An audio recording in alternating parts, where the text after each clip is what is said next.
நண்பர்கள், தோழர்கள், நலம் விரும்பிகள் மற்றும் உலகெங்கும் உள்ள தமிழ் உள்ளங்களுக்கு உங்களுடைய வெல்னஸ் குருஜியுடைய அன்பான வணக்கங்கள். உணவே மருந்து. உணவை கொண்டே நாம் ஆரோக்கியமாக வாழ முடியும் அப்படிங்கிறது சித்தர்களுடைய ஒரு மிகப்பெரிய ஒரு தத்துவம்.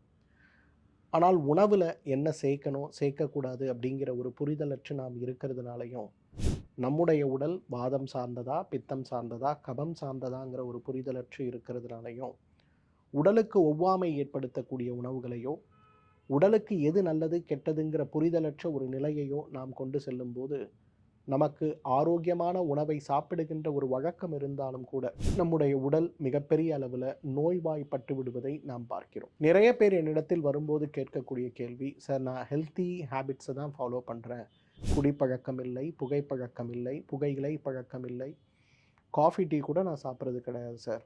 இன்றைக்கி நீங்கள் சொல்லக்கூடிய எல்லா வழிமுறைகளும் ஆரோக்கியத்திற்காக சொல்லக்கூடிய வழிமுறைகளை முழுமையாக பின்பற்றி கூடவே தியானம், யோகம் அனைத்துமே நான் செய்து கொண்டிருந்தாலும் கூட எனக்கு ஏன் நோய் வருகிறது அப்படிங்கிற ஒரு காரணம் என்னன்னா, நம்ம ஒவ்வொரு உணவையும் இன்றைக்கு நவீன மருத்துவம் சொல்லுகின்ற நியூட்ரிஷனல் வேல்யூ அப்படின்னு சொல்லக்கூடிய ஒரு விஷயத்தை வைத்து தான் புரிந்து கொள்கிறோமே தவிர, நம்ம யாருமே உணவுடைய குணம் பாரம்பரிய மருத்துவத்தில், ஆயுர்வேத மருத்துவத்தில் எவ்வாறு சொல்லப்பட்டிருக்கிறது அப்படிங்கிற ஒரு புரிதலோடு நம்ம அந்த உணவை அணுகுவது கிடையாது. இப்போ உதாரணத்துக்கு எடுத்துங்களேன், கருஞ்சீரகம். இந்த கருஞ்சீரகத்தை பற்றி நிறைய வகையான தகவல்கள் இன்றைக்கு இணையங்களில் உலாவரதை பார்க்குறோம்.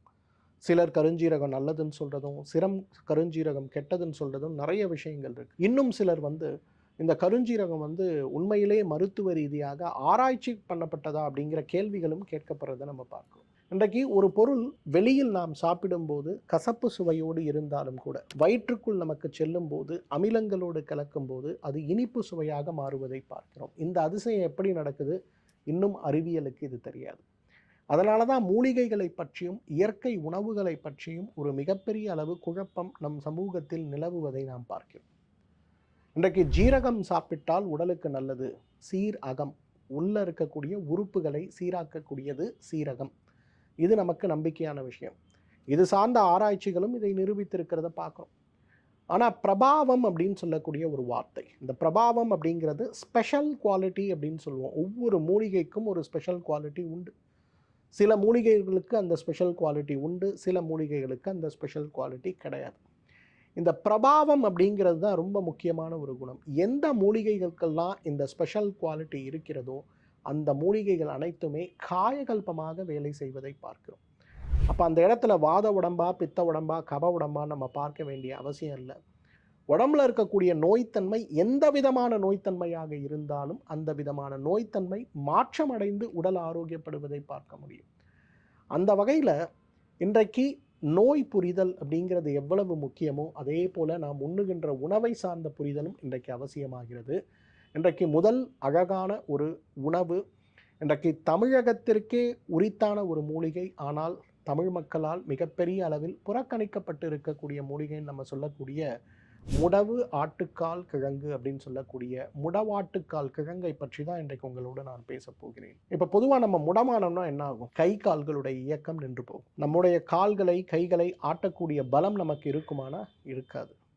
நாம் விரும்பியபடி நடக்க முடியுமானா முடியாது. அப்போ இந்த இடத்துல இந்த முடவு ஆட்டுக்கால் கிழங்குன்னு அந்த பேர் ஏன் வந்ததுன்னா, முட ஆட்டுக்கால், முடங்கி போய் இருக்கக்கூடிய மூட்டுகள், குறிப்பாக வாத நோய்களாக சொல்லக்கூடிய முடக்குவாதம் சார்ந்த நோய்களில் ஏற்படுகின்ற அந்த இறுக்கமான மூட்டுகளை குறைத்து மூட்டுகளுடைய இயக்கத்தை சீராக்கக்கூடிய அழகான ஒரு அருமருந்து அப்படிங்கிறதுனால தான் இதற்கு முடவு ஆட்டுக்கால் கிழங்குன்னு பேர். எவ்வளவு அழகா நம்மளுடைய முன்னோர்கள் ஒரு மூலிகைக்கு பேர் வச்சிருக்காங்க பாருங்க. ஜீரகம் அப்படின்னு சொன்னாலே சீரகம் நமக்கு தெரியும். கரும் சீரகம் அப்படின்னா சீரகம் உள்ள இருக்கக்கூடிய உறுப்புகளை பலப்படுத்தக்கூடிய ஆனால் கருமையாக இருக்கக்கூடிய சீரகத்திற்கு கரும் சீரகம்னு பேர். அதுபோல இந்த முடவு ஆட்டுக்கால், முட ஆட்டுக்கால் குழம்புன்னு சூப்புன்னு சொல்லி ரொம்ப பிரபலமாக இன்றைக்கு விற்கக்கூடிய ஒன்று. இப்பொழுதுதான் இது என்னன்னு சொல்லி திரும்பி பார்க்க மக்கள் ஆரம்பித்திருக்காங்க. இதோடைய மருத்துவ குணங்களை பற்றி தான் இன்றைக்கு உங்களோடு நான் பகிர்ந்து கொள்ள போகிறேன். முடவாட்டுக்கால் கிழங்கு உண்மையிலேயே இன்றைக்கு ஒரு நல்ல மருந்தா அப்படிங்கிற ஒரு கேள்விக்குறி. அமெரிக்காவில் இருக்கக்கூடிய நேஷனல் இன்ஸ்டிடியூட் ஆஃப் ஹெல்த்தில் ஒரு ஆரம்ப கட்ட ஆராய்ச்சினா இதில் இருக்கக்கூடிய மூலக்கூறுகளை பிரித்து முதல்ல எலிகளுக்கும் பன்றிகளுக்கும் செய்யக்கூடிய முதல் நிலை ஆராய்ச்சி. இந்த முதல்நிலை ஆராய்ச்சி எவ்வளவு அழகான முடிவுகளை கொடுத்திருக்கிறதுன்னு பார்த்தீங்கன்னா, இந்த முடவாட்டுக்கால் கிழங்கில் இருக்கக்கூடிய சில மூலக்கூறுகளை எடுத்து அந்த எலிகளுக்கும் பன்றிகளுக்கும் முடக்குவாத நோய் உருவாக்கப்பட்ட பிறகு இதை 3 மாத காலங்கள் தொடர்ந்து கொடுக்கப்பட்டு முதலில் ஏற்பட்டிருக்கக்கூடிய விளைவுகள் என்ன இருக்குன்னு ஒரு எக்ஸ்ரேவும் 3 மாத காலம் முடவாட்டுக்கால் கிழங்கு உணவாக கொடுக்கப்பட்ட பிறகு மீண்டும் அது சார்ந்த ஒரு எக்ஸ்ரேவும் எடுத்து பார்க்கும்போது மிகப்பெரிய அளவில் அந்த எலும்புகளில் இருக்கக்கூடிய மாற்றங்கள் அப்படிங்கிறது மிகப்பெரிய அளவில் மாற்றமடைந்திருந்தது அப்படிங்கிற முதல் கட்ட ஆராய்ச்சி முடிவு ஒரு பெரிய வரவேற்பை பெற்றிருக்கிறது.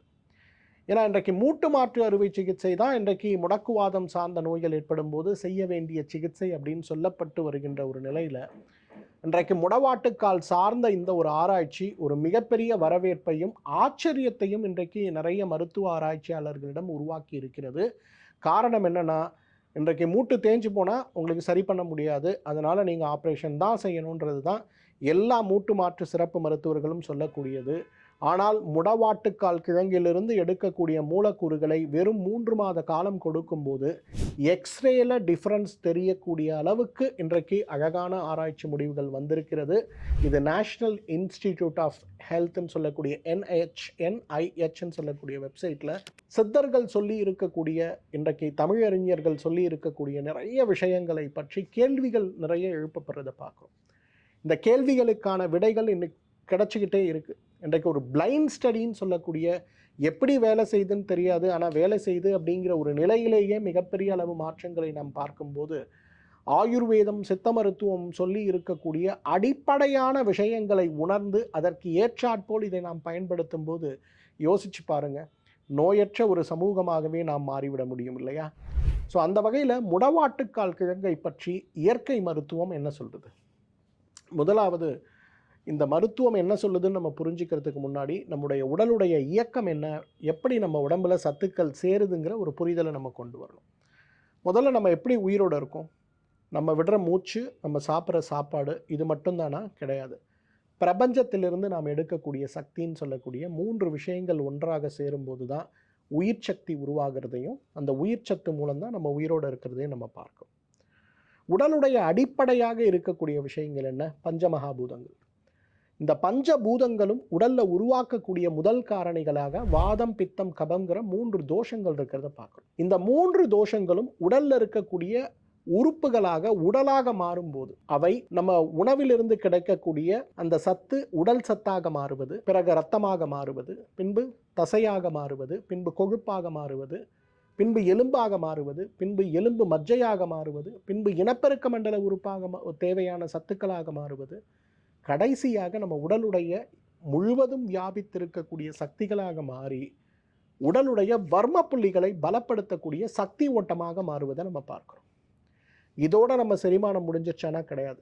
இதுக்கு அடுத்த நிலையில் வருவது நம்முடைய அவயங்கள்னு சொல்லக்கூடிய அன்னமய கோஷம், பிராணமய கோஷம், மனோமய கோஷம், விஞ்ஞானமய கோஷம், ஆனந்தமய கோஷம். 5 நிலைகளாக நம்முடைய உடலில் இருக்கக்கூடிய அவயங்கள் பிரிக்கப்பட்டிருக்கிறது பார்க்கணும்.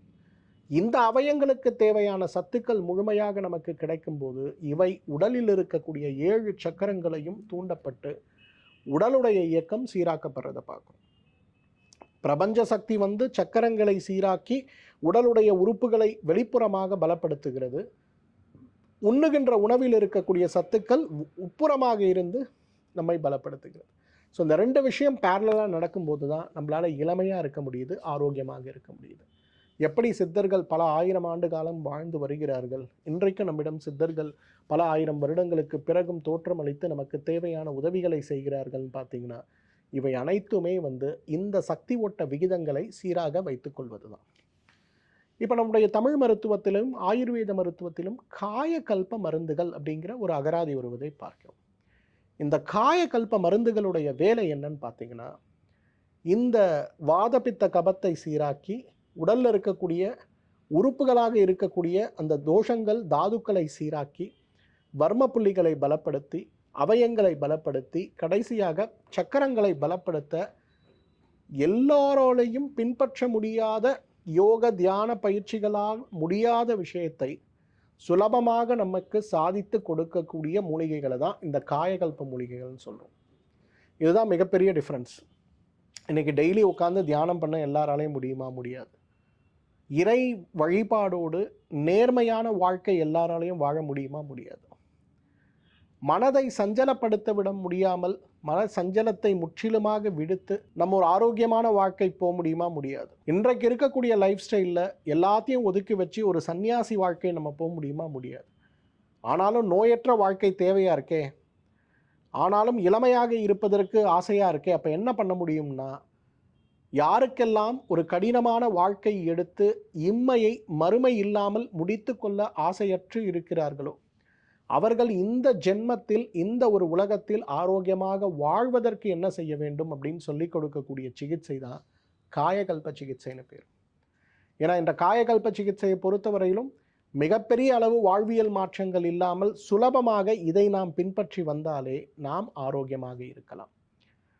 ஸோ இந்த மாதிரி காயகல்ப மூலிகைகளில் மிக முக்கியமான மூலிகையாக நாம் பார்க்கக்கூடியது எது அப்படின்னு கேட்டிங்கன்னா இந்த முடவாட்டுக்கால் கிழங்கு தான். அதற்காக தான் இவ்வளோ பெரிய டிஸ்கிரிப்ஷன் நான் கொடுத்தேன்.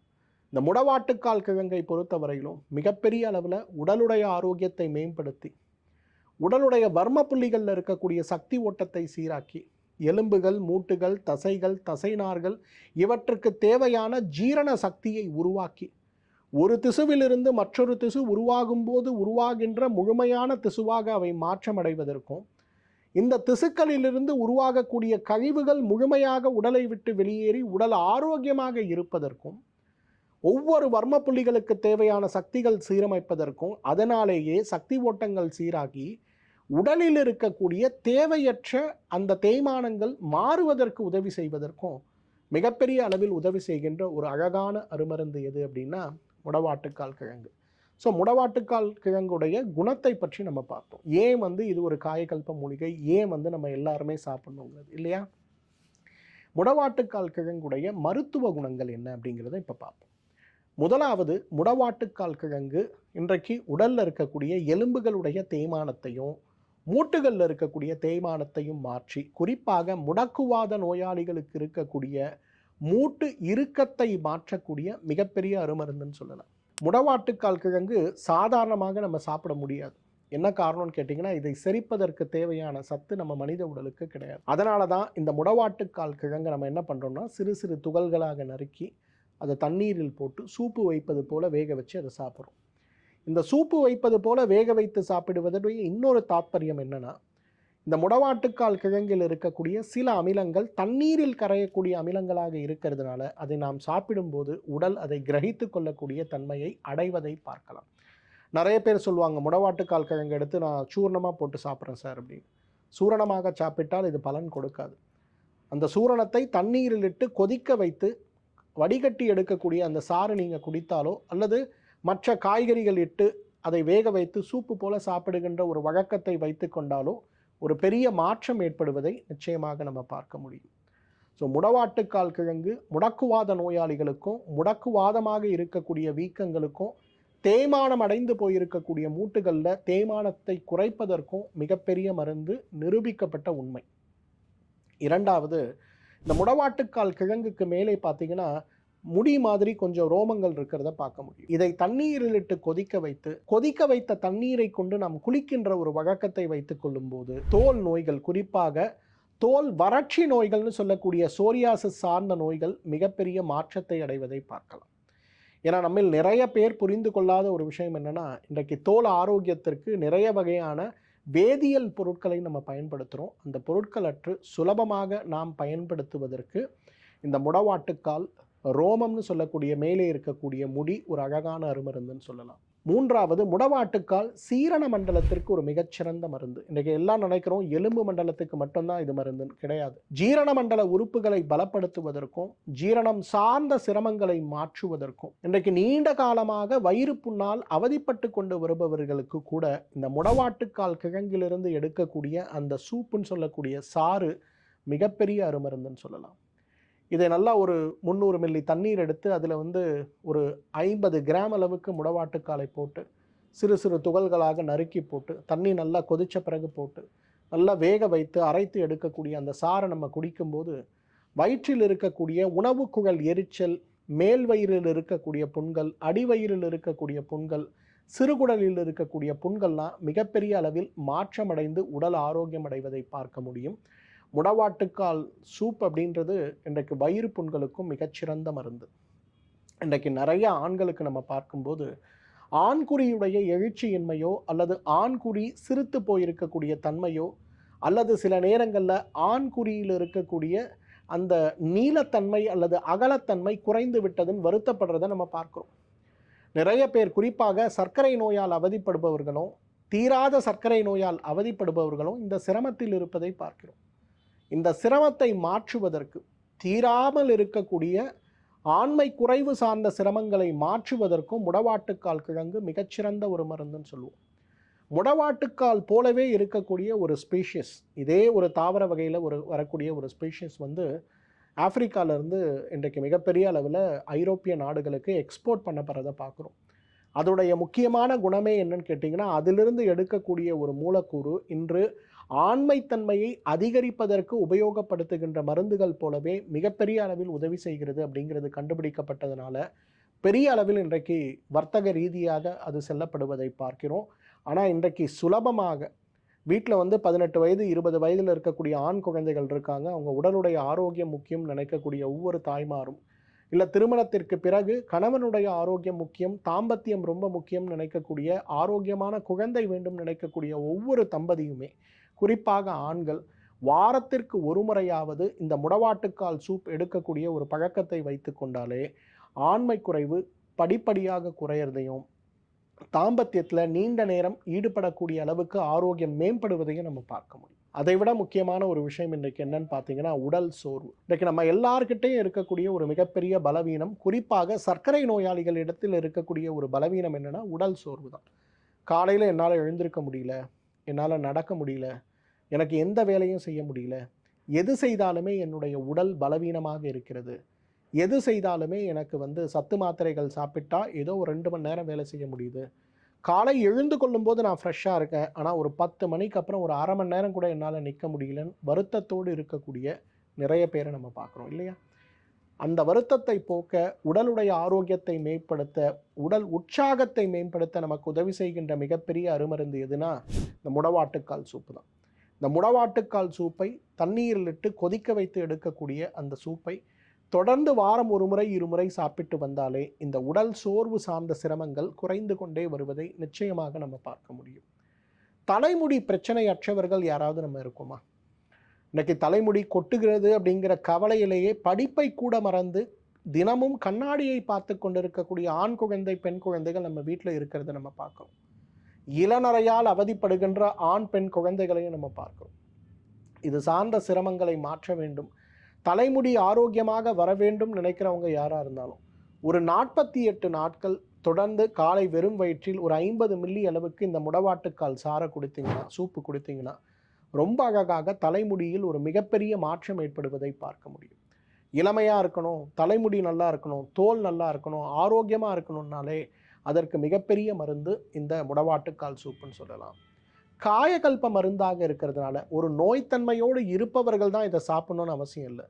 நம்ம யார் வேண்டுமானாலும் வாரம் 1 முறை 2 முறை உணவுக்கு காலை உணவுக்கு பதிலாகவோ அல்லது காலை மதிய உணவுக்கு நடுவிலே கூட இந்த முடவாட்டுக்கால் சூப்பு நம்ம குடிக்கும்போது உடலுடைய ஆரோக்கியத்தில் ஒரு பெரிய மாற்றம் ஏற்படுவதை நிச்சயமாகவே நம்ம பார்க்க முடியும். ஏன்னா இன்றைக்கு prevention is better than cure. ஒரு நோய் வந்த பிறகு நம்ம நோய் கூட போராடுறதை விடுத்து நோய் வருவதற்கு முன்பே என்ன செய்ய வேண்டும்ங்கிற ஒரு புரிதலோடு நம்ம இருந்தோம்னா மிகப்பெரிய அளவில் ஆரோக்கியம் மேம்படுவதை நிச்சயமாகவே நம்ம பார்க்க முடியும். இது மட்டும் இல்லை, இன்னைக்கு இந்த முடவாட்டுக்காலுடைய பயன்களை பற்றி நம்ம சொல்லிட்டு இருக்கணும்னா நிறைய விஷயங்களை செய்யலாம். உணவே மருந்து அப்படிங்கிற ஒரு கொள்கையை நாம் மனதில் வைத்து பாரம்பரியமாக நமக்கு கிடைக்கக்கூடிய உணவுகளையும் அந்த உணவுகளை பாரம்பரியமாக எவ்வாறு சமைக்க வேண்டும் அப்படிங்கிற ஒரு புரிதலோடு வாரம் 1 முறை 2 முறை உணவோடு நாம் சேர்த்தாலே நம்மால் ஆரோக்கியமாக வாழ முடியும்.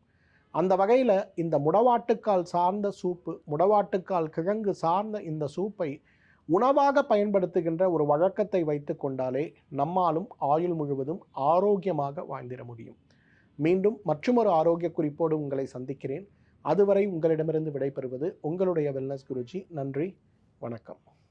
ஸ்ரீ வர்மா ஆயுர்வேதா மருத்துவமனையின் சிறப்பு சிகிச்சைகள்: முதுகு தண்டில் ஏற்படும் சவ்வு விலகல், அழுத்தம், மூட்டுகளில் ஏற்படும் பல்வேறு பிரச்சனைகள், முதுகு தண்டுவட வலிகள், இரத்த நாளங்களில் ஏற்படும் varicose vein, sinus, asthma, psoriasis, தோல் நோய்கள், தைராய்டு, மாதவிலக்கில் ஏற்படும் கோளாறுகள், கருப்பை கட்டி, சிறுநீரகக் கல், சிறுநீரக செயலிழப்பு, மூலம், பௌத்திரம் மற்றும் ஆட்டிசம் போன்ற அனைத்திற்கும் அறுவை சிகிச்சை இல்லாமலேயே பஞ்சகர்மா சிகிச்சை மூலம் ஆயுள் முழுவதும் ஆரோக்கியம் பெற்றிட ஸ்ரீ வர்மா ஆயுர்வேதா மருத்துவமனையின் வெல்னஸ் குருஜி அவர்களை பிப்ரவரி மாதம் 2ஆம் வாரம் 5ஆம் தேதி திங்கட்கிழமை மதியம் 12 மணி முதல் இரவு 9 மணி வரை கோடம்பாக்கத்திலும், 8ஆம் தேதி வியாழக்கிழமை காலை 6 மணி முதல் மதியம் 1 மணி வரை தஞ்சாவூரிலும், 8ஆம் தேதி வியாழக்கிழமை மதியம் 2 மணி முதல் இரவு 7 மணி வரை கும்பகோணத்திலும்,